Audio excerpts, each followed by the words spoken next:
Nagsasagawa ng sit-down strike ang mga guro mula sa iba't ibang paaralan para manawagan kontra korupsyon sa gobyerno.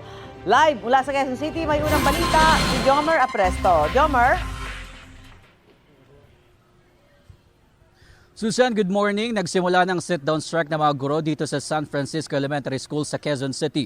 Layo ng programa na iparating ang kanilang panawagan sa gobyerno laban sa katiwalian at igiit na rin ang hiling nilang dagdag sweldo. Maagang namigay ng flyers sa mga magulang ang ilang guro sa San Francisco Elementary School sa Quezon City. Nakalagay rito ang kanilang mga hinaing at panawagan sa gobyerno kung bakit sila magsasagawa ng sit-down strike ngayong araw. Una nang sinabi ng Alliance of Concerned Teachers na nasa 400 paaralan sa iba't ibang panig ng bansa ang lalahok sa aktibidad. Mahigit 100 at 40 rito ay mula sa Quezon City. Ayon sa Pangulo ng QC Public Schools Teachers Association at GMRC teacher na si Erlinda Alfonso, unang nagkaroon ng sit-down strike noong 2008 at 2011 kung saan hindi nagturo ang mga guro. Pero sa aktibidad ngayon, magtuturo raw sila pero bawat lecture ay may kaugnayan sa korupsyon. Mahalaga raw na habang bata pa ay mamulat na sa katotohanan ng mga estudyante sa kung ano ang nangyayari sa bansa. Bukod sa usapin ng korupsyon, lain din ng mga guro na muling ipanawagan sa gobyerno ang kanilang matagal ng hiling na dagdag sahod.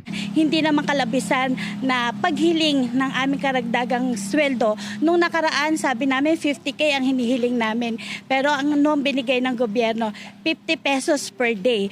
Pabor naman dito ang magulang na si Jerlyn. Mahalaga ito kasi habang bata sila, nag-grow yung pananaw nila sa buhay nila para paglaki nila, madadala nila ito. Magsasama-sama rin ang mga guro sa UP Diliman at sabay-sabay na magmamarcha papunta sa Philcoa kung saan sila magsasagawa ng programa. Sa ating mga motorista, hinihiling namin ng inyong pakikisa. Siguro kung dadaan kayo sa aming picket mamaya, pwedeng bumusina bilang pagsuporta sa aming kahilingan. Sinusubukan pa namin makakuha ang pahayag ng Department of Education at Commission on Higher Education kaugnay sa programa ng mga guro.